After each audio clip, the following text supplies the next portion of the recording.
The demi-humans scattered throughout this world have kept the village of Lag in a state of constant warfare. Kai, a soldier from the village, joins forces with his friend Manso to confront one of the gorilla monsters. However, not even the strength of their friendship can save him, because when it comes to fighting, Kai's skills are utterly worthless. Now, Kai finds himself cornered. Without a doubt, he would have met his end right then, but at the last possible moment, Alha strikes down the gorilla. As the village's appointed guardian, blessed by the land god, he stands as the strongest warrior among them. With terrifying ease, he slices through the gorilla one after another, until finally, he stands before the gorilla guardian. You'd expect this, the mightiest of gorillas, to pose some real difficulty for Alha, yet in mere seconds, he cleaves it clean in half. Now that all the gorillas are taken care of, the soldiers begin slicing into their bodies, and one of them passes Alha a container filled with a strange liquid. Without hesitation, Alha takes it and drinks the liquid, and right after, his body starts glowing with a red aura. These are known as godstones. Consuming the liquid within is said to boost a person's strength and spiritual energy. So it would seem logical for everyone in the army to drink at least one to grow stronger together. But that's not the case. The rules only permit them to consume tiny drops of it. Each of them gets their drop, and after taking his, Kai can already sense his spiritual power rising. He turns to Manso and asks if he can have a bit more, but sadly, he's just a regular foot soldier, so there's no chance he'll ever be allowed to drink an entire godstone. According to the rules, nearly all the godstones must go to a guardian bearer like Alha, so even though he's already incredibly powerful, he's forced to grow even stronger, while the other soldiers remain stuck at pitifully low power levels. And yet, nobody sees a problem with this system. Back in the village, a grand celebration erupts to commemorate their triumph over the gorillas. Yet even during the feast, portions are strictly divided by rank. The mighty warriors and the chief's children take all meat and wine for themselves, while lowly foot soldiers like Kai are left scraping by with nothing but a meager bowl of soup. The soup honestly isn't all that bad, but Kai can't help wishing he could have some of the good food as well. Unfortunately, that's never going to happen as long as he's stuck as a low-ranking soldier, so he makes a vow to train hard and grow stronger so he can climb up the ranks. Right after the banquet ends, Kai heads outside and begins training with everything he's got. But it's tough to give it his all when he's barely had anything to eat all day. He shouts out that he really wishes he had some rice balls right now, and just a few moments later, Manso appears and asks Kai what exactly rice balls are. Kai admits he isn't entirely certain where the idea came from. The word simply popped into his head one day out of nowhere. Still, he can't shake the feeling that rice balls would be incredibly delicious. There's something weighing on Kai's mind, and he points toward the hill where the village honors its deceased warriors. That particular slope is reserved for soldiers who left behind families, a place constantly visited by grieving loved ones. But in the other side, there's another hill in complete disarray, crowded with the neglected graves of those who died without anyone to mourn them. No one has ever bothered to care for this forgotten patch of land. Orphans like him are destined to end up buried in a place like that when they die, with no one to visit their graves and no trace that they ever existed in the village. That's exactly why Kai wants to become stronger, to survive long enough to live a life that actually means something. And for that, he has no other option but to eat his meager rations and push himself harder in training than anyone else. But even that wouldn't be enough to guarantee he makes it. He'd need some unique advantage, some hidden power to give him an advantage in battle, though he has no idea what that could be. At that very moment in the castle, Alha and his sister Jose are making their way to their father's room. Alha tells Jose there's no need for her to worry about war briefings since she isn't expected to take part in combat like he is. Still, she says she wants to help protect the village too. But Alha brushes her off, saying that a daughter from the chief's family doesn't need to learn how to fight, and no matter how much she pleads, he won't allow it. Jose fumes at the injustice, being barred from battle simply because she's a girl. The universe seems to mock her further when she glances out the window and spots Kai and Manso laughing and sparring together. Manso, older and far more skilled, effortlessly outmatches Kai in their training sessions, leaving Kai with no choice but to desperately focus on defense the entire time. Manso warns Kai that he'll never improve if he doesn't start taking the offensive. Kai finally attempts an attack, but in doing so, leaves himself completely exposed. Manso counters instantly, sending Kai crashing crashing to the ground where his head hits the floor. The impact leaves him with a severe concussion, and suddenly, fragmented memories from his past life in Japan come rushing back. As his consciousness flickers through these memories, he remembers one specific word: magic. However, when he finally wakes up, he has no clue what magic even means, since that word doesn't exist in this world. This isn't the first time Kai has experienced strange memories either, and apparently, in this world, there are quite a few people who see visions like that, but Kai doesn't think it's worth mentioning to anyone. Sure, the memories gave him knowledge about things like rice balls and magic, but none of that really helps him here, especially since magic was just a fairy tale back in Japan anyway. Still, if there were somehow a way for him to actually use magic, he could make a big impression in their next battle, and that would definitely boost his status. Meanwhile, back at the castle, the chief has just gotten a letter from one of the neighboring villages, and it seems they're under attack by orcs. So, in line with the alliance agreement between the two villages, the people of Banya are obligated to head out and provide assistance right away. The chief isn't happy about having to send the soldiers back into battle so soon, especially since they've barely had any time to rest and recover from the fight against the guerrillas. But Olha tells him that it's a soldier's duty to be moved around and to die for the village, so they have no right to complain. Even so, the chief reminds him that the soldiers are still part of the village too, and he shouldn't treat them like they're just disposable pawns. Back in the barracks, Kai is having trouble sleeping because he can't get the idea of magic out of his head. Manso can tell that something is bothering him, so he asks what's wrong. Kai tells him it's not a big deal, but he had a dream about being able to create fire out of nothing. As odd as it might seem, he thought Manso would think this sounds stupid, but to his surprise, Manso admits he's actually heard something like that before. He once heard a tale about a strange traveler who arrived in the village. The man wanted to start a fire, but didn't have any kindling with him, and under normal circumstances, it would have been impossible to do it without the proper tools. Yet, the man just lifted his finger and produced a flame out of thin air. Kai is surprised to hear that there's actually a record of someone using magic, but Manso reminds him that he only heard it from an old story, so there's no guarantee that it is true. Even so, hearing that story has motivated Kai to try learning to use magic. So the next day he heads out and finds a secluded spot so he can start training. He isn't entirely sure how magic functions, but from what he remembers, it seems to require some kind of enigmatic energy. The closest thing Kai can compare it to would be spiritual energy, so he decides to give that a try. Extending his finger, he orders his spiritual energy to manifest as fire, yet it's not quite so simple. It dawns on him that he likely needs to concentrate his spiritual energy first, so he starts attempting to channel it through his godstone. But no matter how hard he focuses, nothing changes. Meanwhile, orcs have been sighted just outside the neighboring village, and they've already killed a dozen soldiers, so the rest of the soldiers assemble to fight back. The soldiers wait outside the forest to see if the orcs are still there, and as soon as they spot the orcs, they charge in. The orcs start their attack too, but Manso quickly manages to stab one right through the heart. Wanting to get a kill of his own, Kai rushes forward, but one of the orcs hurls a corpse at him, slamming Kai against a tree and pinning him down. The orc then approaches, ready to strike Kai down, but before it can, a volley of arrows hits it, and Manso finishes it off. Manso shouts at Kai for charging ahead alone and orders him to return to the formation, but it seems Kai injured his leg when he got hit and now can't walk on his own. At the same time, Olha is tearing through the orcs, and once they realize he's far too powerful for them to handle, they all begin to retreat. But Olha has no intention of letting them escape, so he abandons the rest of the soldiers and takes off after the fleeing orcs. That pretty much leaves them to deal with the remaining orcs on their own, and considering how hard it is for them to fight the orcs on their own, the soldiers are cooked. The squad leader orders all the soldiers to run and scatter so most of them can survive. But with Kai's injured leg, he and Manso have no chance of escaping the orc. Kai refuses to hold his friends back because of him, so he stops Manso and urges him to keep going alone. Manso is unwilling to abandon Kai, but deep down, he understands there's no other option. With regret, he apologizes and swears he'll pay his respects at Kai's grave. Then, Manso run away in one direction while Kai crawls away in the opposite direction. He knows there's no way he can win, but he still refuses to give up on his life. So when he hears the orc getting closer, he tries to cast fire magic to protect protect himself, but it still doesn't work. Moments later, the orc hurls its blade at Kai, hitting him in the shoulder and leaving him badly wounded. On the upside, the brush with death causes sparks to shoot from Kai's fingertips, so maybe he actually can use magic. The problem is, he might not survive long enough to find out, because the orc bursts out of the bushes and starts choking him. Right then, Kai catches sight of the sparks from his fingertip, and he instantly understands what it means. He raises his hand toward the orc's face, and, using every ounce of strength and willpower he has left, he calls forth flames that burn the creature alive. The orc lets out a scream of agony, and Kai is able to free himself from its grasp. As a result, the orc eventually goes down from the damage it took, and Kai feels proud for finally managing to take down a monster by himself. But there's one small issue. His hand is still burning. He frantically tries to extinguish the flames, but after a few moments, he starts to lose consciousness because the fire is draining all of his spiritual energy. If he doesn't find a way to stop it soon, he's going to die from spiritual energy exhaustion. So he has to come up with something quickly. He just needs to picture his spiritual energy like a dam that he opened when he cast the fire magic. So to put out the flames, all he has to do is stay calm and shut the dam. Staying composed becomes nearly impossible as Kai sees the orc, badly wounded, but still alive. It starts approaching him. With great effort, he finally cuts off his spiritual energy's flow.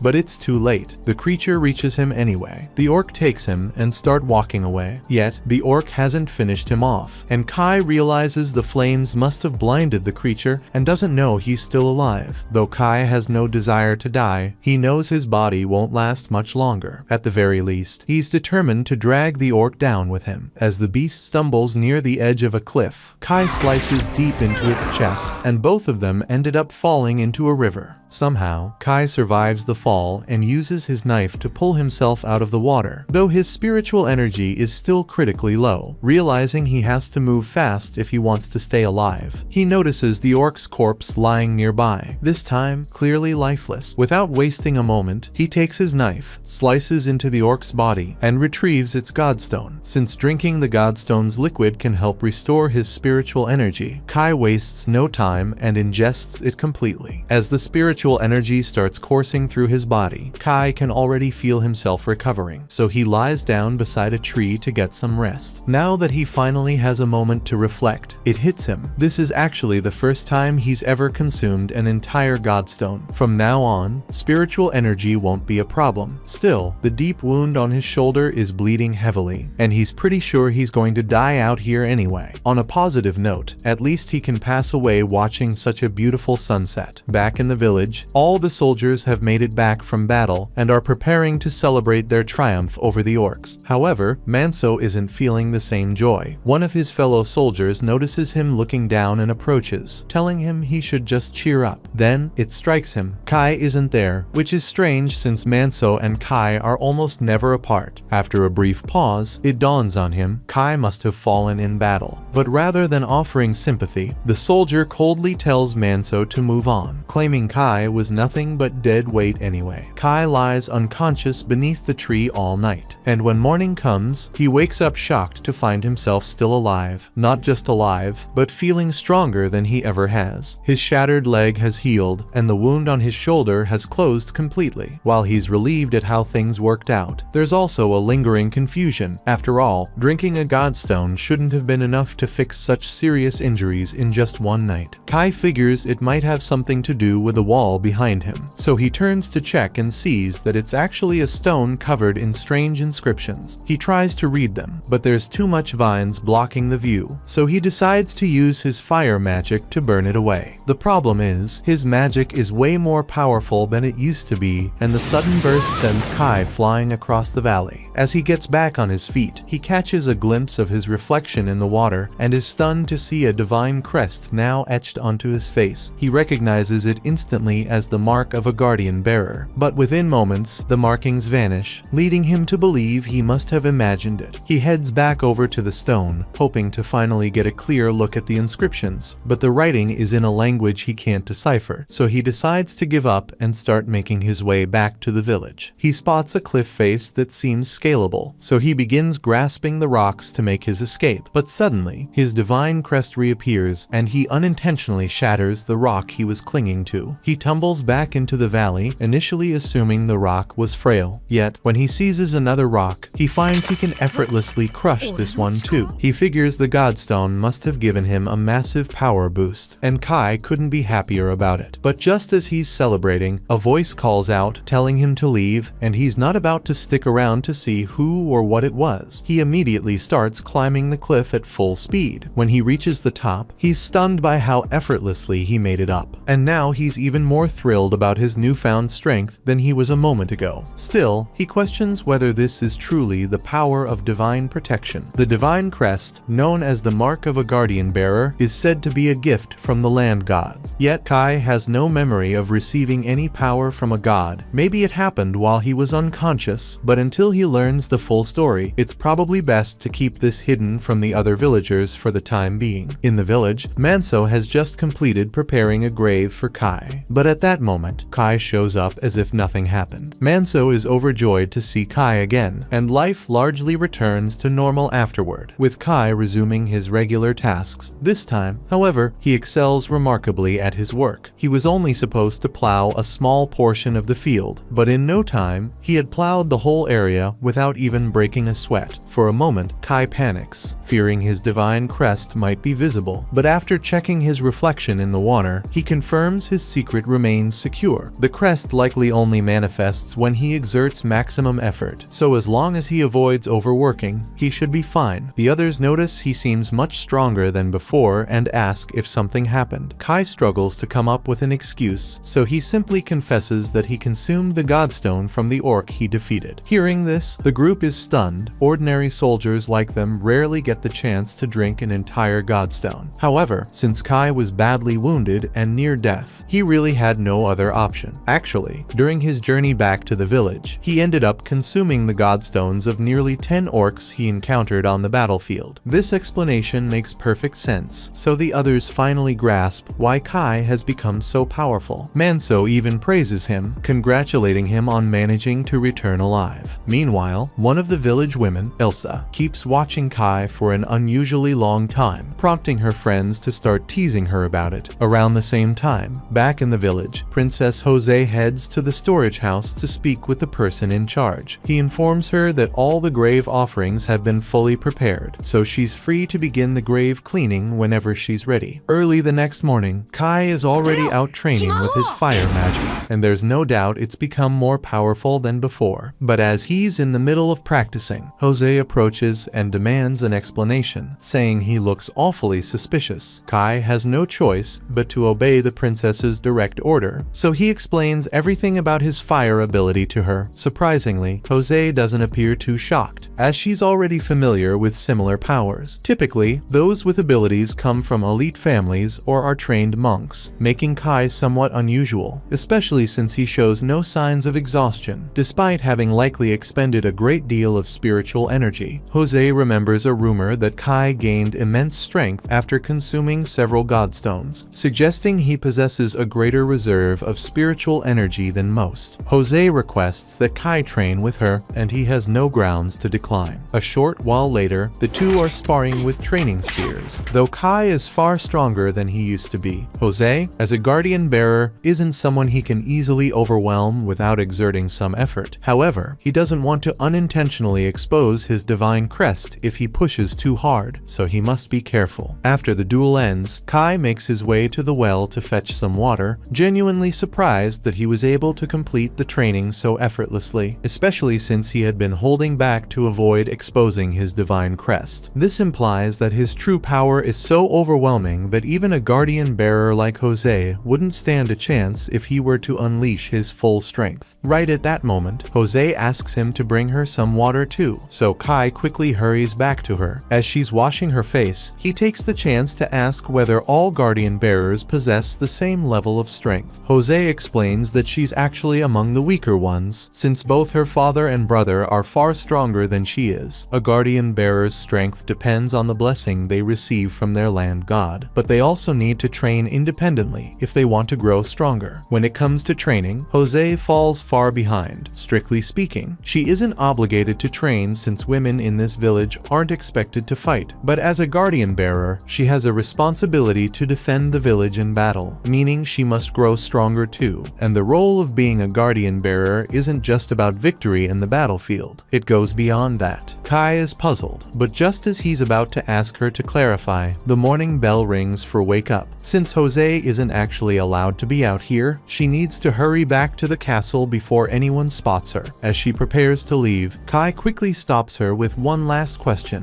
What exactly did she mean when she said guardian bearers have a purpose beyond just winning battles? She has developed an affection for Kai and wishes to clarify things for him, but the rules forbid it. Instead, she invites him to join her on her monthly grave cleaning duty. Her land god is enshrined in Eda village, so she'll arrange for Kai to accompany her, and once they're there, she'll be able to reveal everything. Kai agrees to join, and a few days later, Jose sets out for the village along with Kai and a handful of soldiers. They've been tasked with protecting Jose in case anything goes wrong, since the area falls within ape territory. However, the soldiers find it a bit strange that they were suddenly picked to escort Jose, especially when it's usually another squad that handles this kind of mission. A soldier from Kai's squad mentions hearing a rumor that Jose specifically asked for Kai to join her, which is why their whole unit got pulled into this assignment. He turns to Kai and asks if it's true. Kai starts to answer, but before he can finish, Manso cuts him off, telling the others to back off because there's absolutely no way the princess would even recognize him. The others find it difficult to accept that Kai is friends with the princess, yet they remain envious of him nonetheless. Eventually, they reach the village, and to Kai's astonishment, it's nothing more than a heap of ruins. Years ago, monsters overran the village, forcing the villagers to abandon it. Yet the gravestone remains standing, and as followers of the land god, they're still bound by duty to tend to it. Even though this village's land god has grown so weak that nothing grows in the soil anymore. At that moment, Jose walks over and says she wants to explore the village a bit, so she'll need someone to escort her. The man instantly volunteers to escort Jose, but she says she'd prefer for Kai to go with her instead. So Kai and Jose begin walking through the village, and when they arrive at a small flower garden, Jose drops to her knees and begins to pray. Kai is curious and wants to ask what she's doing, but she insists on complete silence and tells him not to speak. Red aura suddenly begins to pour out of Jose's body onto the flowers, and when she is done, she explains that she was simply praying for the land god's grace to gather here. This is a job that only guardian bearers bound to a land god can do, but since this village was abandoned, her land god's spirit has grown very weak, which is part of the reason why she isn't as strong as her brother or her father. While Lag Village thrives in producing abundant crops due to her father's strength, Jose struggles to sustain even this small flower garden with her abilities. Because of this, Jose's father has never slackened in his training, knowing that if he allowed himself to weaken, it could spell the end for Lag Village entirely. While land gods do grant power to the guardian bearers, that power is dependent on how strong the individual is, which is why all the guardian bearers have to train and drink a ton of godstones. Kai and Jose eventually rejoin the rest of the group, and it's time to clean the gravestone, so they all venture into the ruins while a few soldiers remain behind to keep watch. As Kai and Jose work on cleaning the gravestone, he examines it closely and recognizes it as identical to the stone he encountered in the valley. And when he touches the inscription on this one, all the words are automatically translated in his head. The inscription mentions the name of the land god that this gravestone belongs to, so Kai goes around to the other side to read more. But for some reason, he can't read this part of the text. He's able to recognize certain words like pact and temple, but they don't come together as a full sentence, so he can't figure out what it's supposed to mean. Jose sees Kai mumbling to himself and asks if something's wrong. Kai's just about to respond, but then he gets distracted by Jose's chest and quickly looks away, choosing to stay silent. Just then, soldiers burst in and alert everyone that a group of apes is approaching. Everyone hurries outside and starts concealing the grave. However, before they can escape, the apes arrive. The captain quickly commands Kai and Manso to take Jose safely to the village, while the others stay behind to hold them off. As Kai and the others attempt to escape, two apes block their path, prompting Manso to step forward to confront them. However, one ape stomps through the flower garden that Jose has tirelessly nurtured. Enraged, Jose charges out, vowing to slay the beast for its destruction. At first, the ape hesitates when it sees the marks, but since she has barely any actual fighting experience, her hands tremble in fear. The ape quickly figures out she's a rookie and goes in for the kill, only for Kai to leap in and slash a deep cut across its chest. Kai notices the second ape charging at Manso's group, so he picks up the axe lying on the ground and swings it, slicing the ape in the shoulder. He then leaps into the air and drives the blade straight into its head. Everyone is surprised that Kai managed to defeat the apes with such ease, but Jose is particularly shaken because she caught a glimpse of the guardian bearer marks on Kai's face.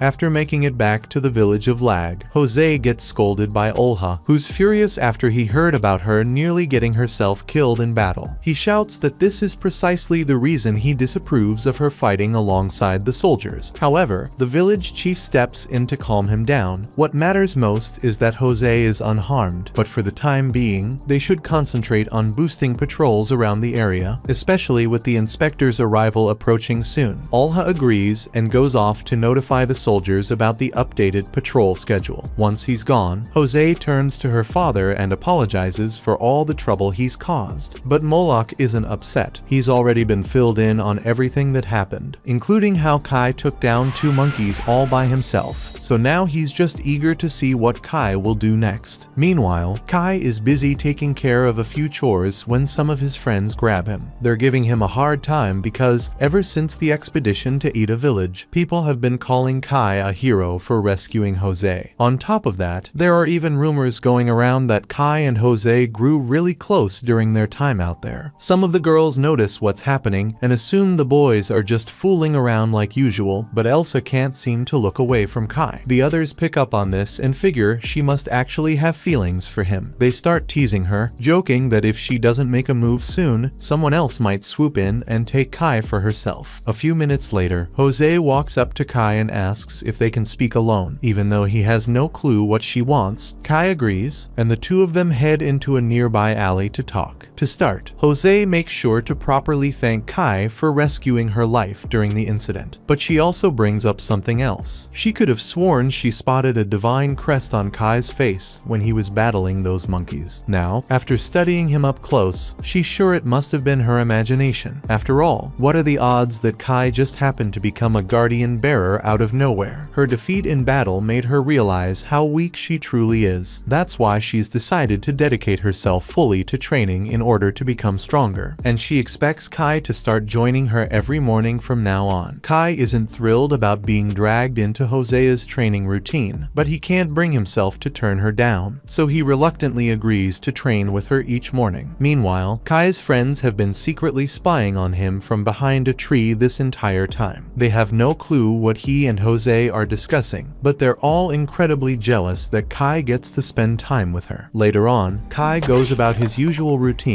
and begins splitting firewood when Elsa unexpectedly approaches, carrying a bowl of water. Kai glances up and asks if she brought it for him. Elsa nods, explaining she figured he might need a drink after working so hard under the sun. Kai thanks her for looking out for him. At that moment, one of Elsa's friends approaches and urges her to hurry, as they still have tasks to complete. Kai assumes she was simply being kind, but Manso sees through Elsa's intentions and remarks to Kai that he's a fortunate guy. Right then, Kai catches the sound of an unusual bird call in the distance, and it reminds him of the one from the valley, though he can't figure out why it's happening here. That same night, Kai attempts to fall asleep, but the persistent bird cry keeps reaching his ears. Eventually, he gives up, climbs out of bed, and makes up his mind to track it down. A massive wall surrounds the village, village, but with Kai's current strength, he effortlessly leaps over it in a single bound. He then sprints all the way back to the valley where everything began. When he arrives at the tree, he notices the stone once again. Now that he understands it's the gravestone of a god, he attempts to read it, but for some reason, he still can't. Even so, he expresses his gratitude to the god for saving him and spends the rest of the night carefully cleaning the stone. Before he leaves, he places a small offering in front of it, but on the way back, he starts to feel a bit hungry, so he drinks from the river and grabs some fruit from a nearby tree. He's surprised by how much food the forest provides, which makes him wish he could actually live out here, and then he had an idea. He could just build a house for himself right in this place. However, building a house means he'll need wood, so he scales a nearby cliff until he spots a tall, sturdy tree perfect for cutting down. But now that he's standing right in front of it, he realizes he has no idea how to actually chop it down. He does have his dagger, but that's far too small to handle a tree this thick. Thinking quickly, Kai decides to use his fire magic, increasing its intensity until it shapes into a blazing blade around his hand. Unfortunately, since the tree is made of wood, his fiery slash accidentally ignites the surrounding forest. Thankfully, he manages to extinguish the flames before they spread too far, but he still needs to figure out how to fell this tree. If he could summon fire from nothing, surely he could come up with a way to chop through wood. Just then, a memory from his past life surges through his mind, and suddenly, Kai recalls everything about molecular structures. He realizes that to cut down the tree, all he needs to do is disrupt the bonds between its molecules. Pressing his palm against the tree, he focuses, channeling his spiritual energy in a new way, shaping it into a force that could slice straight through the tree's very trunk. Yet, before he can perfect the technique, he hears a sound nearby, coming from the valley's direction. Curious, he chooses to investigate. Taking a closer look at the tree, we notice that Kai indeed succeeded in cutting part of the tree's molecules. Upon reaching the valley, Kai spots what appears to be a group of kids using some kind of climbing gear, preparing to descend into the valley. Uncertain of their motives, but knowing it's his responsibility to guard the valley, Kai leaps into action, fully ready to knock some sense into a few of them. To his shock, as he gets a better look, he realizes these aren't children at all. They're short people. Their leader moves forward and introduces himself as Porek, who is the chief of the Kora people. Kai has no knowledge of the Koras before this moment, and he finds it odd that their leader speaks the human language with such fluency. Porek goes on to explain that he and his people often trade goods with human merchants, and it seems humans hold their goods in high standard. Porek wishes to apologize for arriving here without asking for permission first. He clarifies that they've come to honor an ancient pact made with the great valley god who dwells in this place. Based on what they understand, the valley god takes the form of a human. Because of this, they are convinced that Kai must be the valley god. Porek goes on to explain that the Koras have quietly lived in these woods for generations while worshipping the land gods, but a few days ago, the pigs attacked them in an attempt to take their land god. The Koras are really weak, so they stood no chance of winning and were forced to flee their home. Porek speaks to Kai, calling him an ancient arbitration god, and pleads for his assistance in taking back their homeland. Kai struggles to make sense of everything, but before anything else, he needs to understand what an arbitration god even is. Porek elaborates that, according to the legends, an arbitration god is a being granted the power of all creation to safeguard the forest's creatures. Yet Kai remains skeptical, finding it difficult to accept that the legend could possibly be referring to him. Just then, one of the dwarfs speaks up and says he doesn't believe Kai is an arbitration god because the legends say an arbitration god should be a fierce warrior who punishes those who disturb the peace of their land, and Kai doesn't look fierce in the slightest. However, Porek says he is absolutely certain that Kai is the arbitration god because he can see it clear as day. Years ago, Porek once incurred the wrath of the valley god by entering this valley without permission, and as punishment, the valley god took both of his eyes. However, in return, Porek was granted the power to perceive the spiritual energy surrounding him, and when he observes Kai, he can clearly see the essence of the valley god coursing within him. He insists is undeniable proof that that Kai has been blessed by the Valley God's protection. Not only that, they've already presented a sacrifice, so now Kai has no choice but to help them. Kai gets confused by the mention of a sacrifice, so Porek explains that earlier today he sacrificed his granddaughter Arua to the valley. Kai panics and asks them to show him where they left Arua, so they lead him to the rope that Arua used to descend into the valley. But that rope snapped a while ago, so she probably fell to her doom. Kai leaps down into the valley and discovers Arua's body lying at the bottom. Miraculously, she's still alive, but the severe blood loss means time is running out. Remembering how his own wounds mysteriously healed when he first arrived here, Kai attempts to replicate the process using magic. He focuses on picturing her injuries healing themselves. As he concentrates, he can somehow perceive the very fabric of Arua's tissues, allowing him to target each damaged cell. Channeling his magic, he works to restore her wounded flesh. With this newfound understanding, Kai successfully closes Arua's wounds. Kai is genuinely surprised that actually worked. However, it seems Arua will need some time to recover before she can stand again. Meanwhile, Kai notices a disturbance at the valley's edge and realizes the orcs have launched an attack. The Korers are nearly helpless against the enormous orcs, leaving them with little they can do. But suddenly, Kai appears, saving them by driving his blade through one of the orcs' chests. While he was away, several Korers had already been slain, and the one responsible is the orc leader. The orc leader shows its divine crest, trying to frighten Kai, yet its cleaver remains drenched in the blood of the slaughter Korers. Because of this, Kai refuses to back down, not until he has his vengeance, and he isn't the only one filled with rage, as he hears a voice begins in his head, urging him to slaughter the orc and fill its heart with terror before its end. Kai understands the voice belongs to the Valley God, and as the guardian bearer of the Valley God, he stands ready to fulfill its command. However, before Kai can start the fight, Porek steps up and offers to join him. He might not be as strong as Kai, but as a guardian bearer himself, he's more than capable in battle. Kai is grateful for the backup. It'll make things much simpler. And to make sure the orcs understand exactly what they're facing, Kai turns toward them and activates his own divine crest. The smug looks on the orcs' faces vanish as the orcs realize that they're now up against two guardian bearers. Still, their leader orders them to attack anyways. The orcs rush forward, and Kai swiftly cuts down both of them. One tries to ambush Kai while he's distracted, but Porek dashes in and strikes it down to shield him. Kai nods in gratitude, though Porek admits he can only handle the weaker foes. With that, he tells Kai he'll have to face the orc guardian bearer alone. Kai grabs a cleaver and begins approaching the last orc. The orc, sensing its doom, attempts to plead for mercy. This one can speak the human tongue and tells Kai there's no need for conflict, as the orc only meant to target the Korers. It claims it had no intention of offending Kai. Under ordinary circumstances, Kai wouldn't be this furious. But the orcs didn't just slaughter numerous Korers, they committed this atrocity within Kai's own valley. Seeing the blue divine energy radiating from Kai's body, the orc begins pleading for his life. Yet Kai feels no pity for him. The orc launches a desperate attack in an attempt to survive, but Kai slices off its arm with his energy blade and drives the weapon through the orc's chest to extract its godstone. Watching this unfold, Porek becomes more convinced than ever that Kai truly is the arbitration god, the very same deity who once took his eyes, a god who has safeguarded the world since before the era of gods. For the first time, Kai has taken the life of a guardian bearer, and Porek reveals that consuming a guardian bearer's godstone allows one to acquire the abilities of the fallen guardian. Unlike an ordinary godstone, this one is far more powerful, meaning it should grant Kai a significant increase in strength. Kai splits the godstone into two pieces, yet before drinking his share, he offers part of it to Porek. Porek questions whether Kai is certain about giving him a portion, but Kai insists that Porek deserves it after aiding him in the battle against the orcs. After a moment, Porek accepts the gift and expresses his gratitude for Kai's kindness. After drinking the godstone, Porek immediately drops to his knees, caught off guard by the intense potency of the guardian bearer's power, far stronger than he expected. At first, Kai appears unaffected, but moments later, he collapses to the ground in pain.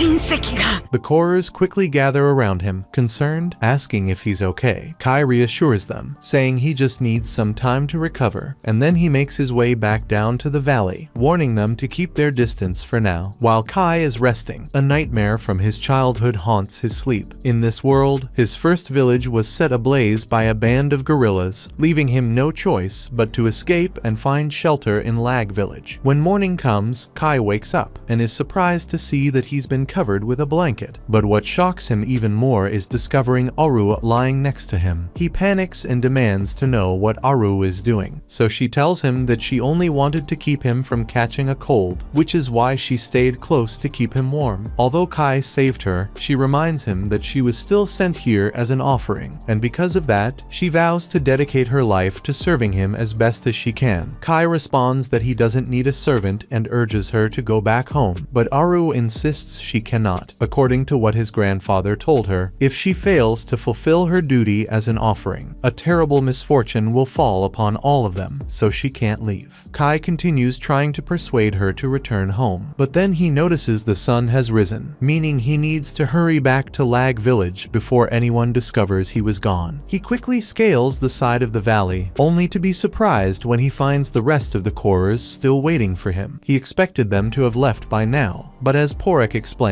while they're grateful Kai saved them from the orcs, they have nowhere else to go. With their old village destroyed, they were hoping Kai would allow them to stay here and dedicate themselves to serving him. Kai can't help but feel some sympathy for their situation, so he reluctantly agrees to let them settle on the land around the valley. But he makes one thing very clear: they're absolutely forbidden from entering the valley itself without his direct permission. Just as he's preparing to return to the village, Porek stops him, saying there's something crucial he needs to share before Kai leaves them. Not long after, Kai makes it back to the village, only to immediately face an irritated Jose. He's late for their usual morning training, and she isn't happy about it. When she demands to know where he's been, Kai can't exactly admit that he was in the valley, so he settles for the simple excuse of having overslept. A short time later, the chief comes up to a few of Kai's friends and asks if they have any idea where he might be. Monzo replies that Kai was given storage house duty today, so he should be somewhere near the castle. When Vezin finally tracks him down, he immediately challenges Kai to a duel. After hearing about Kai's impressive performance while defending Jose, Vezin is eager to witness Kai's strength firsthand, but he assures Kai that it's just a friendly sparring match, so there's no need to worry about anyone getting killed. Kai feels relieved knowing that this isn't a fight to the death, but after what Porek told him, he realizes he'll need to stay cautious. Porek advised him to keep the fact that he's a guardian bearer a secret for the time being. Since he only recently gained this power, he's vulnerable and could be easily targeted before he learns to control it fully. That's why Kai must make sure to keep his divine crest concealed no matter what. So Kai knows he has to restrain himself during the fight with Vezin. Even though Vezin is the weaker one, he's the first to attack,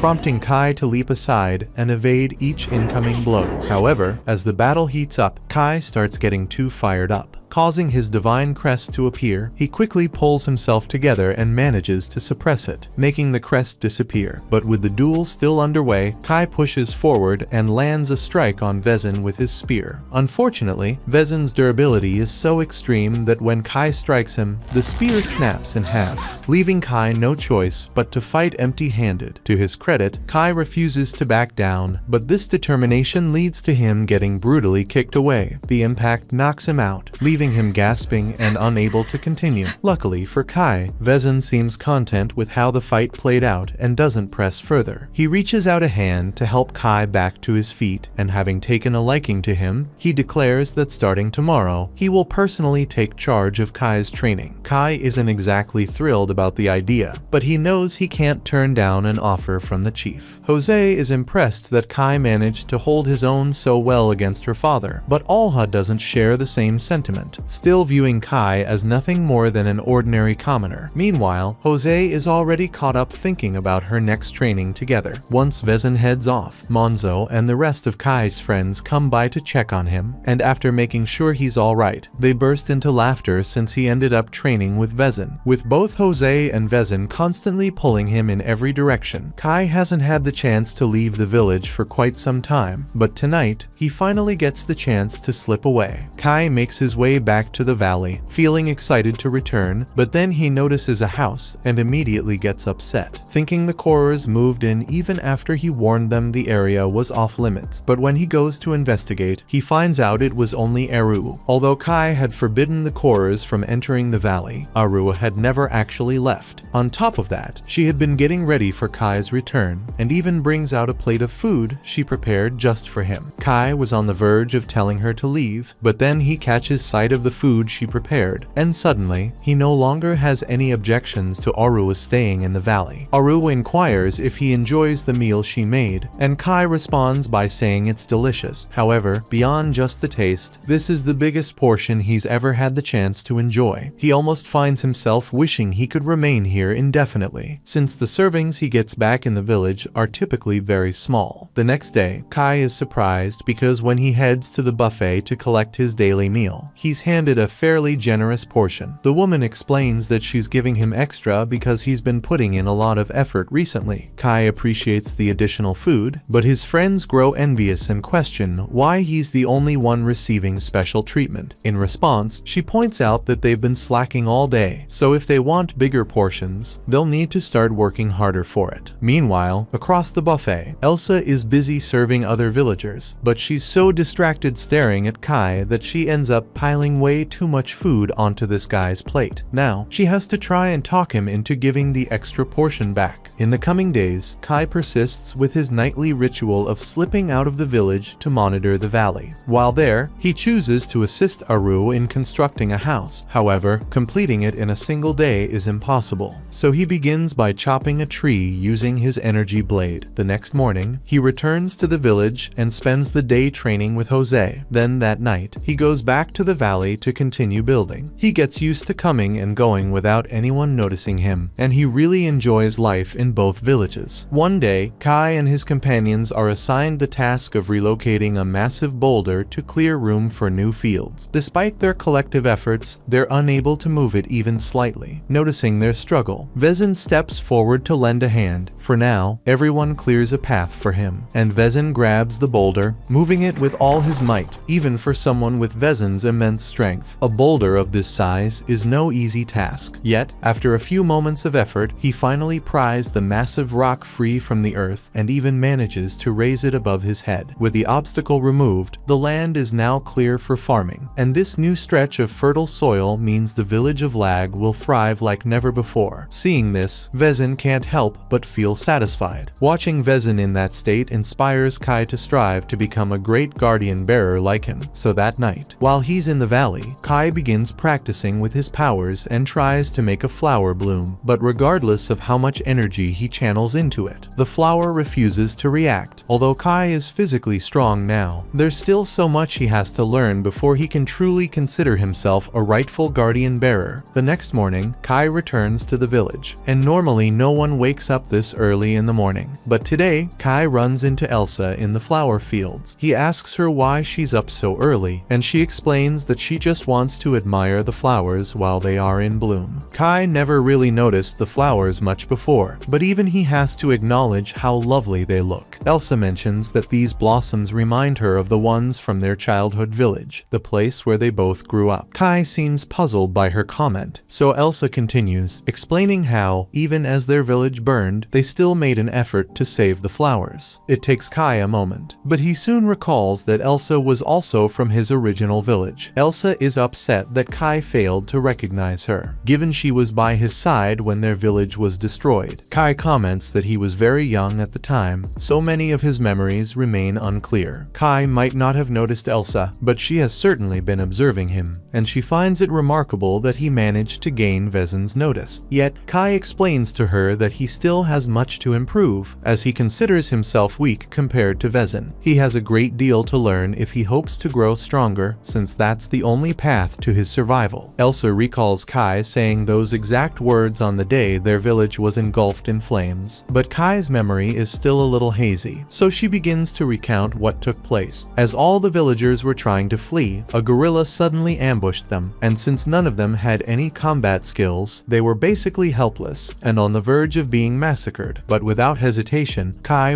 charged straight at the gorilla and grabbed hold of its leg. Naturally, Kai was far too weak to inflict any real damage on the gorilla, but his courage gave Vezin just enough time to show up and save them. While Kai felt relieved that Vezin had rescued everyone, he also couldn't help but feel frustrated by how little he was able to contribute, so he made a vow to do whatever it took to become stronger. Then again, that oath might not hold much weight, considering he had forgotten all about it. Elsa shares with him that it holds deep meaning for her, as on that day, even if it didn't seem so, Kai rescued all the villagers. In her view, he will forever remain a true hero. Meanwhile, deep within the forest, a fierce battle is raging between the gorillas and the orcs, with the orc general completely overpowering the fight. Even the gorilla guardian bearers were no match for him, and were instantly decapitated. With that, the orcs declared victory over the gorillas, claiming this territory as their own, and now, their sights are set on Kai's valley. However, at this moment, Kai remains completely oblivious to the danger that approaches. The valley remains unchanged, so Kai returns to the village, and the following morning, he's assigned to storehouse duty. As he's working, he spots a grain of wheat on the floor and starts thinking whether he could use it to make rice balls, since he's been eager to try them. At that moment, Elsa approaches him, having overheard Kai mention rice balls, and she asks if he can describe what they are. Kai isn't entirely sure how to explain it, but he believes they're supposed to be incredibly delicious, even though he's never had one himself. Shortly after, Manso enters and scolds Kai, telling him to stop talking to Elsa and get back to work since there are still plenty of bags left to move. Kai quickly apologizes and resumes carrying the bags, while Vezin urges everyone to speed up and stash the food sacks in the basement before the inspector arrives. Alha walks up to Vezin and questions whether hiding the food from the inspector is truly needed, but Vezin explains that with the village's food supplies running low, failing to conceal some of it would mean smaller rations for the villagers. Alha doesn't seem bothered. After all, a bit of hunger never killed anyone. But Vezin genuinely cares for his people and refuses to let anyone go hungry under his leadership. Kai and his friends don't know the full story, but they've heard that an inspector from the Central Plains is on his way, and they need to stash away some of their food before he arrives and takes everything. They've also heard that this inspector is a guardian bearer, even stronger than Vezin, but unlike Vezin, he doesn't use his power for anything honorable. A few hours pass. The inspector shows up, prompting the gate to be opened as Vezin steps forward to greet him. The inspector's first reaction is to grumble about how many demi-humans are around, explaining that he was attacked by a group of gorillas on his way here. He claims there were about 10 of them, but he was able to fend them off by himself, so he's fine. Jose finds that impressive. After all, it takes real strength to handle 10 gorillas solo, but when she finally meets him, she's far less impressed. Gandil is just a pipsqueak, and his very first act is to belittle Jose, calling her a frail woman. He doesn't stop there, he also mocks Alha, accusing him of being incompetent for failing to eliminate the demi-humans in the region. Neither of them dares to argue back. Moments later, another man steps through the village gate, prompting Vezin to ask if he's with Gandal's party, but that isn't the case. The stranger introduces himself as Nada, explaining that he was dispatched by the monastery of Maz. He merely took the same route as Gandal, which is why they showed up at the same time. Gandal proceeds to examine the village storehouse, and his expression darkens. There's barely any grain inside. As a tax collector, he takes immense satisfaction in squeezing every last bit from small villages. So he turns to Vezin and demands to know if this pitiful amount is truly all the grain the village has saved. Vezin insists that he would never even think of hiding any part of their harvest and assures Gandal that what he sees is all they have. He offers an excuse, claiming that the weather's been bad lately, which has ruined their recent crops. However, Gandal chooses to use the weather as a convenient excuse to remain in the village for a while, clearly because he's feeling suspicious. Vezin has no option but to agree to Gandal's request, even though it essentially means they'll be stuck footing the bill for all of Gandal's extravagant demands. Jose isn't happy about it, but Vezin reminds her that there's nothing they can do. Gandal is an official inspector, and opposing him is the same as defying the king. Later that day, Kai is passing through the village when he notices Nada kneeling by one of the graves, carefully tending to it. Kai thanks him for taking care of the burial sites, but Nada simply replies that it's reiterates his duty as a monk. He then mentions that he's heard the stories about Kai, how he gained incredible strength after consuming a massive amount of godstones. Nada reveals that the same thing happened to him during his training at the monastery, where he was required to eat large quantities of godstones, which ultimately made him far stronger. Kai shows interest and questions Nada about whether his strength matches that of the guardian bearers. Nada reveals his divine crest as evidence of his power. This leaves Kai even more astonished, as he hadn't realized Nada was a guardian bearer. However, Nada clarifies that this isn't true. While he does possess a divine crest, he never actually obtained divine protection. Kai is surprised, unaware that one could acquire a divine crest without a god's blessing. But Nada explains that through intense training and reaching a high enough level of strength, it's possible to awaken a divine crest naturally. As Kai and Nada continue their conversation, Gandalf is seated in the castle, presented with a feast, yet he remains unsatisfied. His server apologizes, explaining that this is the finest they can prepare given their limited supplies. However, Gandalf dismisses their concerns and insists on being given more, even if it means some villagers go hungry. Because of Gandalf's selfish demands, the portions for the villagers have been drastically reduced, leaving them frustrated. They long for the day he returns to the capital so they can resume their normal meals, but there's nothing they can do to make him leave. Meanwhile, inside Vezin's room, Nada is having a discussion with him about an important issue. A large group of orcs has been spotted, and this group is bigger than usual, which has Olha concerned that it could be the beginning of an invasion. Nada reassures him that there's no need to worry about a full-scale invasion, since the group isn't large enough to threaten the entire human kingdom, but it still poses a major danger. Because of that, Nada wants to go after the orcs. However, he admits he's unfamiliar with the region, so he asks if Vezin could provide some help. Vezin understands the situation and agrees to arrange for a few people to accompany Nada on his mission to track down the orcs. That night, Kai returns to the valley, bringing some unfortunate news for Arua. He has been selected to join the squad assisting Nada in hunting down the orcs that have been roaming the area, meaning he won't be able to come back to her until the mission is complete. While Aru understands, she can't help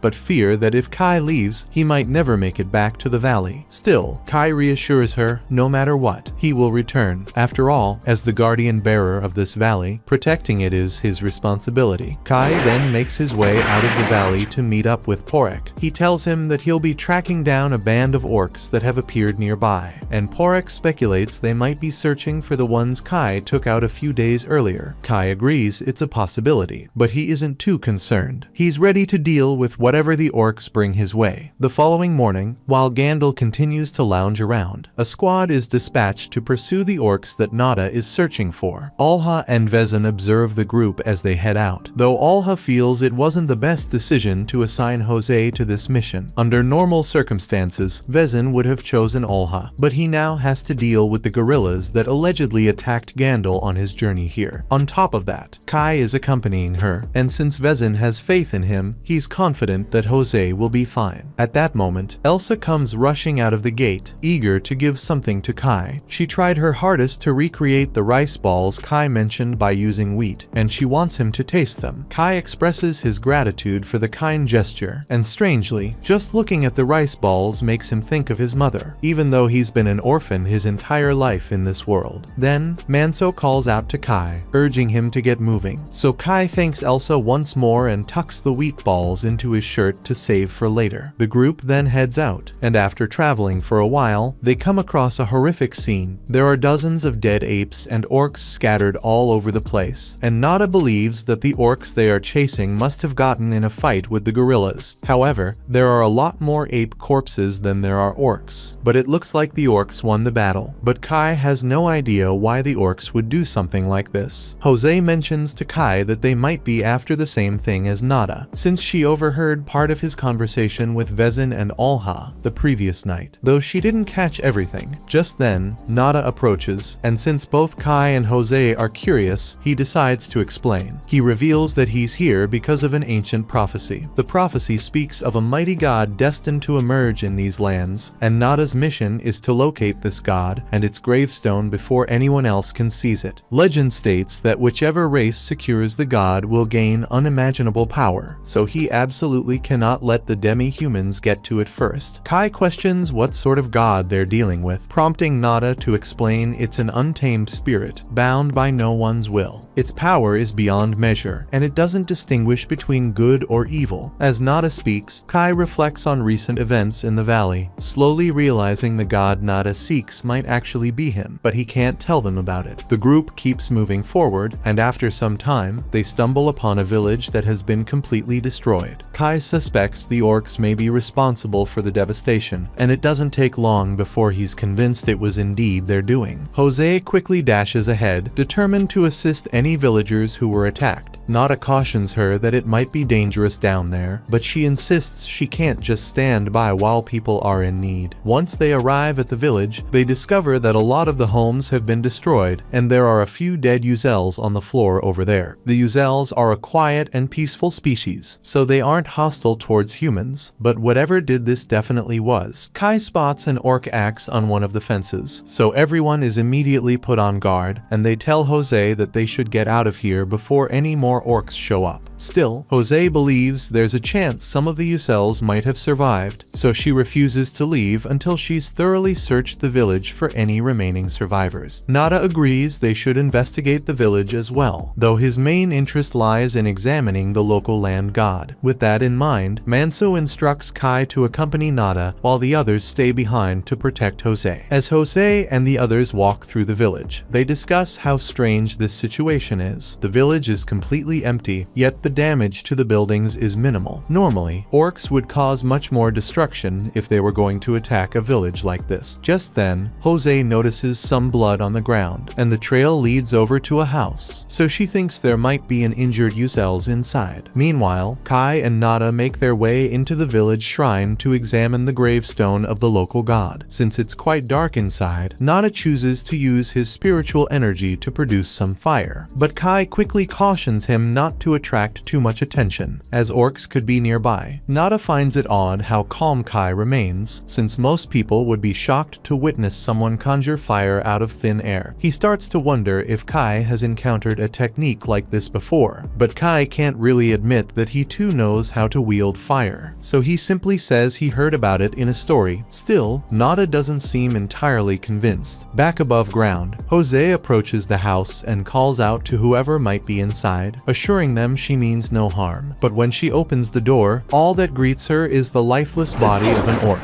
Meanwhile, Kai and Nada have successfully located the gravestone. Nada pulls out a small notebook and begins deciphering the inscriptions etched into its surface. As he works, Kai circles around to the back to ensure the area is clear, only to stumble upon a young Uzels girl collapsed on the ground. Kai and Nada carry the girl back up to the surface, where they discover a total of 3 orc corpses alongside her. Noticing such a small number, Nada concludes this couldn't have been the orcs' primary force. Judging by the woman's clothes, it seems she was once the guardian bearer of this village. The others are taken aback by this revelation, since female guardian bearers like Jose are uncommon. Nada explains that this Uzel's guardian bearer fought entirely on her own. By nature, Uzels are physically frail. Under normal circumstances, they wouldn't stand a chance against even one orc. Yet this woman managed to slay all 3 orcs, buying time for some of her people to flee, even though it ultimately cost her own life. And knowing that other female guardian bearers are capable of achieving such incredible feats gives Jose the hope that she, too, can become strong enough to fight and defend the village. Together, they hold a small funeral to honor the fallen Uzels. But it seems that the guardian bearer's godstone was taken, which likely means her land god's protection has already been passed on to someone else. Bringing up the land gods, Manso questions whether Nada discovered what he was seeking in the shrine below. However, the deity present wasn't the prophesied one. With only 2 possible routes branching from the orc-ape battleground, the presence of just 3 orcs along this path suggests that the majority of their forces must have taken the alternate path. Kai glances at the map and instantly recognizes that the route Nada mentioned heads directly toward his valley. Without hesitation, he offers to rush ahead and investigate. There's no way he can allow the orcs to breach his home. Nada finds his behavior strange, but he agrees to let go. With that, Kai dashes off at full speed. Back in the valley, Porek and the Korers have just received alarming news. A band of orcs is advancing straight toward their home. Realizing they're defenseless without Kai, Porek orders Ketchak to round up as many villagers as as possible and take cover. Meanwhile, he prepares to confront the orcs alone. He knows the odds are hopeless, but as their guardian bearer, he refuses to stand by while his people are slaughtered. His only hope is to buy time, praying Kai arrives before it's too late. That night, Olha and his men move in on the guerrillas spotted near the village. To his shock, there's a whole camp of them out here, and it looks like they're getting ready to attack. His men propose regrouping with the rest of their squad and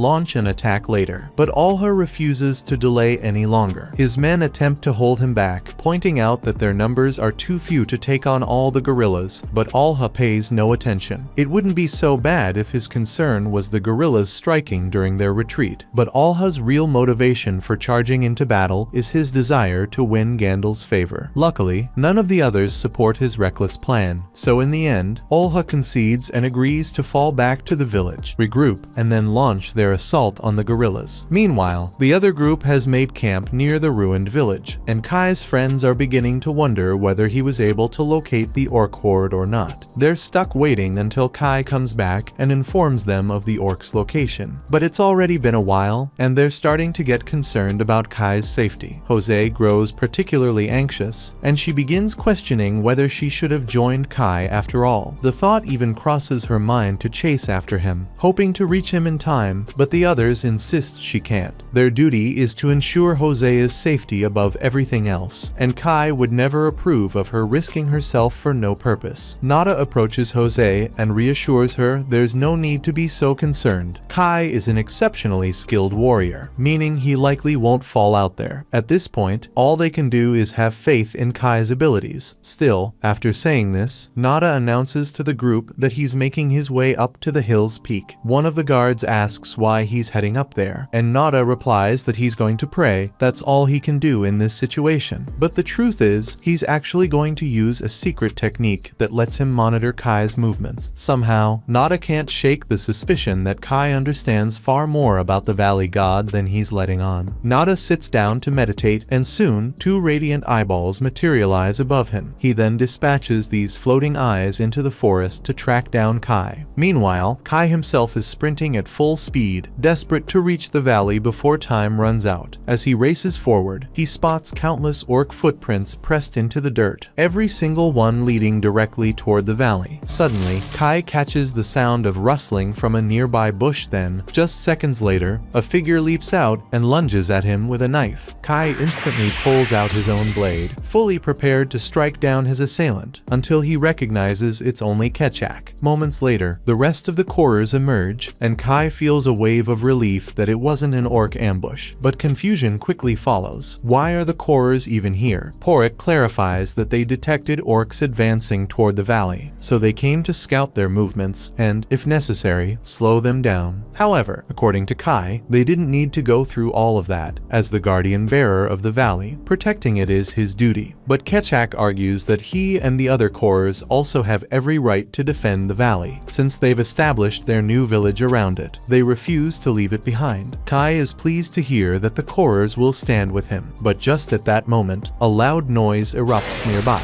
Upon investigating, Kai discovers that the orc are indeed heading their way, and to make matters worse, the orc leader notices him, meaning he has no choice but to fight. While Kai is out there putting his life on the line, Gandalf remains in the village, squandering as much of the villagers' food as possible. He slams a plate onto the ground in a show of disrespect, then announces that as an inspector, they must all treat him with the highest level of respect, or else he'll have no choice but to doubt their loyalty to the king. Elsa kneels down to pick up the pieces of the plate Gandalf shattered, but as she does, Gandalf takes a proper look at her and notices just how beautiful she is. Curious, he asks for her name. She is puzzled by Gandalf suddenly speaking to her, but she answers anyway, telling him that her name is Elsa. Gandalf then orders her to pour him a drink. She can see exactly where this is headed, and honestly, the expression on Gandalf's face makes her sick. But given his position, refusing a direct command from him isn't an option, so she's left unsure how to handle the situation. Luckily, Adelia intervenes, sliding a fresh plate of food onto Gandalf's table to divert his his attention away from Elsa. She pours his drink herself, cutting off any chance for him to demand it from Elsa. Even Gandalf seems caught off guard by how smoothly he's been shut down. Later, Elsa thanks Adelia for stepping in, but Adelia brushes it off, insisting it was nothing. Abruptly, Olha and Basco return, and Olha is visibly furious that he missed the opportunity to battle the gorillas, so he shouts for someone to summon his father, urging him to assemble a bigger squad to confront them. Meanwhile, Kai's situation unfolds. An orc charges after him, but as it swings its weapon, Kai whirls around and drives his blade straight through its chest. Unfortunately, while Kai was distracted, another orc attempts to ambush him from behind. Just before the attack lands, Kechak intercepts, burying his weapon in the orc's neck. At this point, they've eliminated a significant number of the orc forces, forcing the remaining soldiers to reconsider their assault. But then, their leader appears, moving with calm as he positions himself at the front. He then reveals his divine crest, locking eyes with Kai in a clear display of intimidation. Though Kai sees nothing particularly remarkable about it, Porek immediately identifies the crest as belonging to one of the Rigdaros. Confused, Kai admits he doesn't understand what Rigdaros means, prompting Porek to explain. Among Orkind, there exist 6 extraordinary warriors, each blessed by mighty land gods. These elite fighters are known as the Rigdaros, and their power far surpasses that of any ordinary guardian bearer. Kai shouts a warning for the others to keep their distance. He'll need to unleash his full strength to take down the orc leader. Nearby, Nada watches everything unfold. He already had his doubts, but now, after catching sight of Kai's divine crest, it's unmistakable proof. Kai is the one he's been searching for all along. The orc facing Kai is called a Duraken, and he's fluent in the human tongue. He mentions how unexpected it is that Kai's predecessor has fallen. There hadn't been any recent rumors about the Valley God, making him hard to find. But then, one of his warriors was defeated in this area, so he chose to follow the trail, and just as he expected, it brought him straight to the new Valley God. The Valley God speaks to Kai, commanding him to kill the orc, but Kai was already intending to do just that. Without hesitation, he rushes forward and attempts to stab a Duraken, only for the orc to block the attack and counter, forcing Kai to leap back to evade the strike. Kai tries to thrust his blade into a Duraken once more, but this time, the orc effortlessly knocks him aside and mocks him, calling him weak. Kai quickly figures out that a direct confrontation with a Duraken won't work, so he shifts tactics by diving between a Duraken's legs and attempting to stab him from behind. Although the angle is perfect, a Duraken's skin proves far too tough to penetrate, causing Kai's spear to break. Still, Kai isn't out of moves. Just as a Duraken launches an attack, Kai drops low and drives the broken spear tip straight into a Duraken's side with a swift kick. At last, this manages to hurt the orc, and the Korers are thrilled because Kai could really pull off a victory here. Yet, to everyone's shock, a Duraken's injury heals in an instant. The moment he stands back up, he slams Kai down without hesitation. Kechak wonders if every guardian bearer can do something like that, but Porek explains that what a Duraken just did is far from ordinary. In fact, he's beginning to fear that a Duraken might be immortal. A Duraken raises Kai into the air as the other orcs erupt in cheers, mocking him as a pitiful imitation of a god. Kai tries to break free, but with a Duraken's hand wrapped tightly around his throat. A Duraken tells him that he's going to take great pleasure in destroying everything Kai holds dear. Once he's finished with Kai, he plans to storm the valley and slatter everyone in it, but Kai won't let things end that way. Summoning every ounce of strength he has left, he grabs hold of a Duraken's arm and unleashes a burst of fire. The pain forces a Duraken to hurl Kai to the ground. Kai quickly gets back on his feet, ready to keep fighting, and it's clear the flames are having a solid effect on a Duraken, so Kai intensifies the attack, launching an even greater wave of fire at him. But this time, the flames don't touch a Duraken. He charges straight through the fire and kicks Kai back with brutal force. The others are stunned. How could he have walked through that inferno unharmed? A Duraken smiles and reveals that his god spirit shields him at all times. His divine power lets him heal from or outright negate any attack he comprehends, and now that he's seen Kai's fire trick, it's useless against him. Kai is nearly out of both options and weapons, so he draws his knife and braces himself in a defensive stance. The problem is, he has no clue clue what move to make next. Physical strikes are completely ineffective, and magic isn't doing much against a Duraken anymore. So all Kai can do now is hope for a miracle. He attempts to stab a Duraken in the side, but the blade breaks the moment it makes contact, leaving Kai with nothing left to try. A Duraken then strikes him down, sending Kai crashing to the ground, and it's starting to seem like he's lost the will to keep fighting. The Korers are deeply concerned, realizing that a Duraken's blessing is far too powerful for Kai to counter. Meanwhile, Nada is worried that if Kai falls here, the power of the Valley God will end up in the hands of the demi-humans. A Duraken gazes down at Kai, calling him a disgrace. Kai's mind races, desperately searching for a solution, knowing that if things continue this way, the valley and everyone inside it will be wiped out. Then, in that moment, Kai notices the rice balls Elsa prepared for him. The sight of those rice balls sparks a memory of all the extraordinary knowledge he holds. He suddenly remembers that he has one more trick up his sleeve, and it's all thanks to Elsa's gift. A Duraken stands over Kai and mockingly asks if he is ready to accept his fate, but Kai is simply planning out his attack. The power of a Duraken's god allows him to nullify the damage of any attack that he understands, but that only applies to things that people know about in this world. Kai isn't entirely sure about all these atoms and molecules flashing through his mind, but one thing is clear: neither a Duraken nor his so-called god has ever encountered them before. That means there's no way a Duraken could counter an attack from Kai's energy blade. Just as a Duraken raises his axe ready to smash Kai's skull, Kai dashes straight at him. Before a Duraken can even register what's going on, Kai slashes through the space between a Duraken's atoms with his energy blade, cutting his arm clean off. A Duraken is stunned, unable to comprehend what just happened, and the Korers are equally confused. They were certain that a Duraken's blessing made him invulnerable, but it's obvious he just lost an arm, meaning Kai must have taken a completely different approach. A Duraken can't accept that he's being defeated, so he lunges at Kai once more, but that turns out to be a terrible mistake. Kai cuts him across the chest, and within moments, a Duraken collapses to the ground,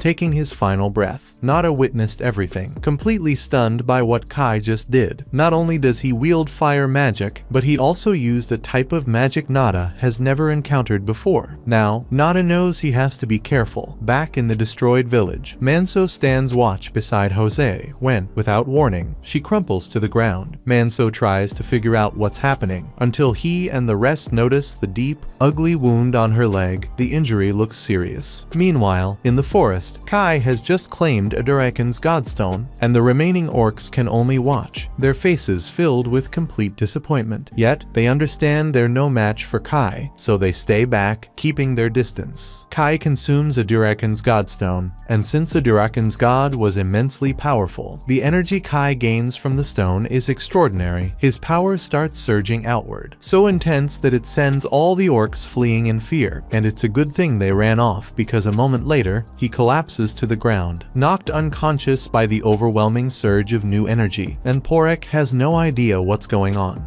After some time, Kai regains consciousness, but he can't recall much of what took place.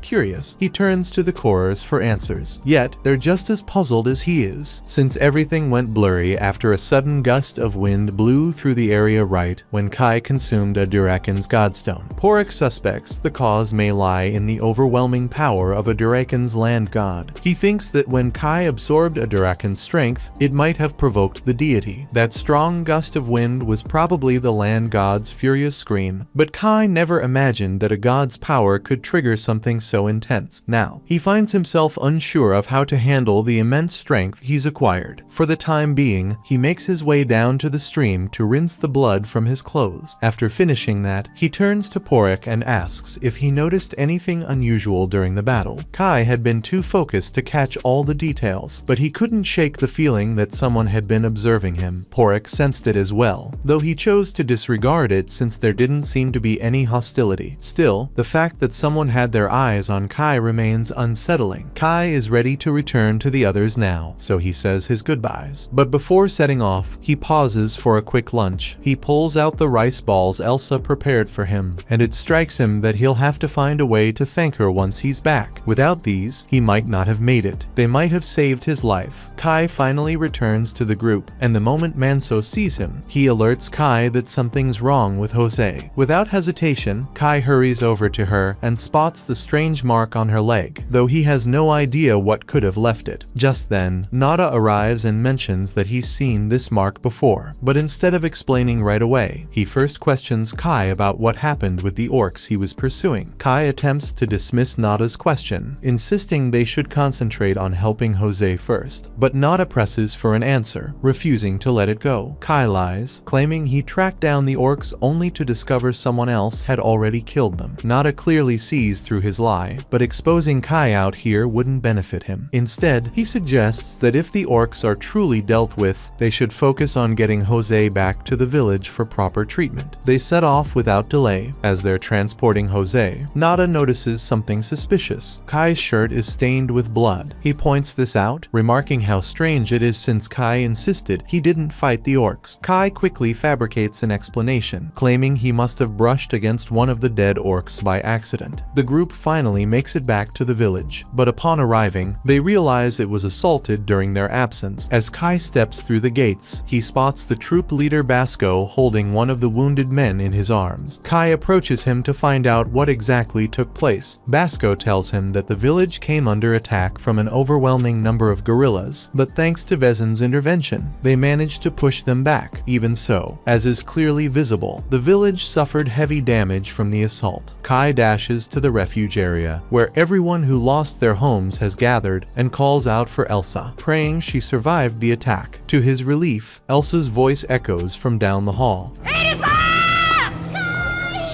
She's still alive, and Kai is overjoyed to see her safe and sound. Meanwhile, the group takes Jose to Vezin, who is stunned to see that even Jose has been afflicted. He explains that Alha is showing the same symptoms and admits he understands the cause behind it. At the same time, a scouting party was dispatched to gather information on the guerrillas. To their terror, they find that the guerrillas have summoned reinforcements and are getting ready to launch another assault. Meanwhile, in the village, Kai assists Elsa in tending to the injured villagers, still struggling to accept how severely the village was destroyed. When the attack first began, Elsa had fled here with her mother and younger sister. She had been terrified, but just remembering Kai's face gave her a sense of safety. The moment Elsa says this, Grandma realizes she and Kai are about to share a special moment, so she quietly slips away. Kai turns to Elsa and begins to express his gratitude for the rice balls she prepared for him. However, before he can finish speaking, Manso suddenly appears and informs him that Vezin needs to see him right away. Kai makes his way to Vezin's office to deliver his mission report. Vezin expresses relief that the orcs have been neutralized as a threat, though he reminds Kai that the guerrilla problem still remains. Kai inquires about Jose and Alha's condition. Vezin explains that the guerrillas have cursed the land gods bound to Jose and Alha. It was a calculated move to eliminate the village's most powerful defenders. He adds that according to their earlier reconnaissance, the guerrillas appear to be mobilizing for another assault soon. Nada explains to Vezin that once the curse is removed, they'll regain their ability to fight. Because of this, he requests Kai to join him in breaking the curse. The reason he specifically chooses Kai is his strong belief in Kai's power. Vezin, too, has confidence in Kai, so he gives him his blessings and informs him that his journey will take him to Elg, to Alha's god, and then to Edda, to Jose's god. The fate of Lag village depends entirely on the success of this mission, but Vezin is putting his trust in Kai, and for Jose's sake, Kai vows to give it everything he's got. He and Nada then step out of Vezin's office, but as they make their way down the stairs, they hear Gandalf shouting. Even in the middle of this crisis, Kai can't help but wish Gandalf would actually contribute, especially since he's a guardian bearer, but considering how useless Gandalf tends to be, Nada doubts he'll be any help at all. In any case, Nada has a few things to get ready ready for the journey, so he tells Kai to meet him at the north gate once he's prepared. Meanwhile, Kai pays Elsa a visit and at last expresses his gratitude for the rice balls she prepared. Elsa is happy that the meal supported Kai during his mission, but he informs her he must set off on another journey today. Still, he reassures her that he'll return as quickly as he can, and when he does, he vows to take Elsa to a truly special place. Elsa takes Kai's hands and tells him she'll eagerly await his return. Yet, as Kai walks away, she can't help but already feel his absence. Kai finally reunites with Nada at the north gate, where Nada appears to have been given a bag by Vezin to aid in breaking the curse. Meanwhile, Jose and Olha continue to suffer greatly from the curse's effects. After a few hours, Kai and Nada have just reached the village of Elg, where the land god of Olha is located. If the gorillas deliberately went through the trouble of cursing the gravestone in this place, they must be keeping watch to prevent anyone from lifting the curse. Nada announces that he'll scout ahead and immediately activates his surveillance technique. Kai realizes it's the same presence he detected during his fight with the Durekan. Nada explains that this power is known as 100 Eyes, a secret art he mastered at the monastery, granting him the ability to observe anything, no matter the distance. After scanning the area, Nada reports that just 5 gorillas are stationed at the gravestone, meaning the 2 of them should have no trouble dealing with them. The moment they reach the gravestone, Kai leaps into action, slashing one gorilla's throat before driving his blade into 2 more. He then moves to support Nada, only to find his companion more than capable of holding his own in battle. Kai is surprised by Nada's impressive skill, but in the heat of combat, he doesn't notice that his divine crest has been exposed. However, Nada had already suspected its existence, and seeing it, he drops to one knee. He pleads with Kai to wield the power of the savage god for the sake of the unified kingdom of men. Kai tells Nada there is no need for him to bow his head, but Kai really doesn't want to talk about this right now, so he says they should take care of the curse on Olha's land god. Nada agrees to drop the topic for now, so he begins cleaning up the gravestone while Kai stands guard. As Nada cleans up, he elaborates to Kai on why the unified kingdom desperately requires a new, mighty god. It isn't merely about strengthening the realm. The human kingdom is actually in steady decline year after year, and the root of this decay lies with figures like Gandalf. The kingdom's most formidable guardian bearers have grown corrupted by their own authority and the comforts it affords them. In their complacency, they've neglected their sacred responsibilities, and this negligence has gravely weakened the gods who uphold the king's reign. Without intervention, Nada warns, this downward spiral will only worsen. Nada explains that if the kingdom were still as strong as it once was, then reinforcements could have been deployed to assist during disasters like this. But with things as they are now, the number of tragedies will continue to rise year after year, because their current roster of gods can't support the king anymore. That's why Nada has been looking for a new god to strengthen the kingdom, even if it means tearing down the current hierarchy. Nada starts performing the curse-breaking ritual, prompting Kai to ask about the liquid he's pouring over the gravestone. Nada clarifies that the deity of Elg village serves the lag's god, meaning Vezin's blood, as the guardian bearer, can neutralize the curse. Once the blood fully absorbs into the stone, Nada announces the ritual's success. Now, he says, they must hurry to Ida village to repeat the process and free Jose from his affliction. As the journey continues, Nada launches into another speech about the shifting state of the world. He highlights how the gorillas, in their desperation, were even ready to undermine the land gods and throw the land into chaos just to secure victory. Kai questions what Nada means by desperate. Nada then clarifies, based on his research, that the gorilla nation is confronting a massive threat, one so severe it might drive them from their homeland. That's why they're invading human territory, to seek a new place to settle. It's the same with the orcs that Kai killed yesterday because they were looking for a new god in order to face the being that is threatening them in the north. With all the changes happening, Nada is worried that the kingdom of humans might be destroyed as a result, so he asks Kai to lend the power of his god to the kingdom of humans and save millions of lives. Kai finds Nada's story quite convincing. However, out of nowhere, the valley god starts urging him to kill Nada, leaving Kai uncertain about whether he can truly trust him. He asks Nada for a bit of time to think things over, and while Nada agrees to wait, he makes it clear that he expects an answer once they've lifted the curse on Hosea's land god. Meanwhile, back in the village, the mark on Olha's body has begun receding thanks to the efforts of Kai and Nada, and if Alhar regains enough strength to join the fight. Then the villagers of Lag have a good chance of surviving. Kai and Nada finally reach the gravestone in Eda after defeating the gorillas protecting it. Nada starts working to break the curse.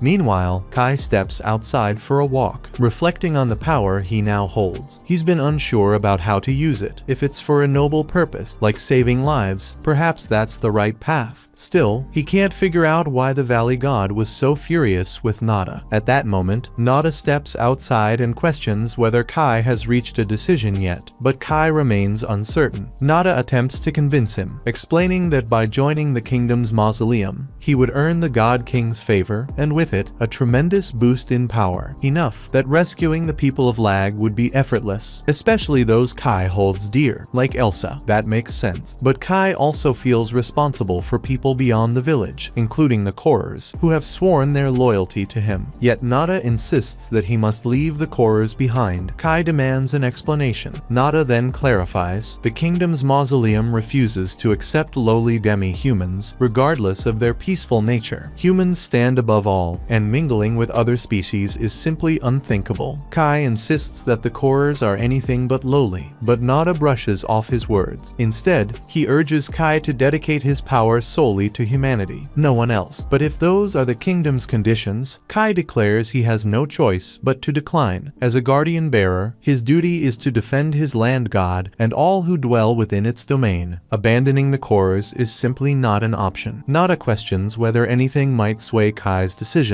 but Kai remains unwavering in his response. To Nada's surprise, he simply smiles and states that if Kai won't accept the terms, he'll have to let go of recruiting him. For now, he even assures Kai that he'll come up with an excuse to keep his superiors from pursuing him further. Kai genuinely thinks he's being honest, but just moments later, Nada betrays him, stabbing him in the back, and now Kai is bleeding a lot. Kai collapses to his knees, utterly shocked, as he never imagined Nada could betray him in this way. Nada calmly reveals that the blade he just plunged into Kai is a god killer knife, a weapon capable of piercing a guarding bearer's defenses and draining their strength for a time. He states that Kai's arrogance led him to believe he could wield such power for his own loved ones, when in truth, all immense power must be governed by the kingdom. That's why Nada intends to end Kai's life and claim his power by consuming his godstone. Kai attempts to summon his divine crest to retaliate, but the god killer knife still lodged in his back. The pain becomes unbearable. Nada forces Kai to the ground and yanks the blade from his back, preparing to deliver the final strike. He assures Kai there's no need to fear, his legacy will be remembered in history. However, just as Nada moves to extract Kai's godstone, Kai slips free from underneath him and launches a kick that sends Nada flying. Back in the village, the townspeople are busy getting their defenses ready for the approaching gorilla invasion, but anxiety fills the air as they know no reinforcements are coming to help. Vezin warns everyone that the gorillas could strike at any moment, and while he understands their fear, he promises to do everything within his power to stand and fight alongside them in protect of the village. The men of the village are assembled outside, readying themselves for the upcoming battle, while those wounded in the previous attack, among them Elsa and her family, receive treatment inside the castle's shelter. Meanwhile, on Kai's side, Nada is trying to persuade him to give up and allow himself to be killed for the greater good of the human kingdom. Nada argues that the power of a god could save innumerable human lives. Though Kai doesn't disagree, he also has his own people in the valley to protect, and for that reason, he refuses to let Nada take his power. Nada realizes that Kai is unwavering in his decision, and since his surprise assault didn't work, he braces himself for a deadly battle. But just as he's about to strike, a gorilla suddenly appears and slams into him with an axe. At that exact moment, the assault on the village begins, and while the villagers are putting up the best defense they can, but the gorillas are throwing too many rocks, making it clear they won't be able to hold out much longer. At that moment, Vezin steps forward to take charge personally, but deeper within the forest. The gorilla leader nears the battlefield and gives the order to launch their next attack. As a result, the gorillas begin hurling flaming rocks rocks at the village. Meanwhile, on Kai's side, a massive rock is launched at Nada, forcing him to fall back. But as he runs, he's pursued by a gorilla and strike with an axe, leaving him no choice but to defend himself. Kai could have slipped away now that Nada is occupied. But sadly, two more gorillas are on the scene, both fiercely intent on killing him. Kai finds himself cornered alongside Nada as the three gorillas begin questioning them. The leader steps forward, revealing that he is a guardian bearer, and asks both Kai and Nada if they were responsible for lifting the curse that had been placed on the stone in this area. Neither of them answers, but it makes no difference because the gorilla declares he won't allow them to leave this place alive. As it happens, all three gorillas are guardian bearers, which begins to unsettle Nada since he's aware he can't take them on alone. But when Kai figures out that these are the very gorillas responsible for cursing Jose and Alha, he rises to his feet, his eyes burning with fury, and vows they'll pay for what they've done. A gorilla attempts to stab Kai with a spear, but Kai swiftly steps aside to dodge the attack. As the second gorilla swings at him, he leaps backward to avoid the strike. Yet before he can land safely, he gets impaled on the spear and is hurled into the wreckage of a house. Just as the gorilla moves in to deliver a final, deadly strike, Kai manages to rise and slash its stomach. However, the cut isn't deep enough to kill the gorilla outright. Meanwhile, Kai's earlier wounds refuse to heal, all because of that cursed knife Nada used on him. Not long after, Nada arrives and demands to know where the gorillas have gone, but Kai isn't about to let himself be betrayed a second time. He prepares to activate his energy blade, ready to eliminate Nada once and for all. But before the two can even begin their fight, the gorillas start mocking them from outside. Nada declares that he refuses to allow the power of Kai's god to end up in the gorilla's hands. As one of the gorillas lunges at him,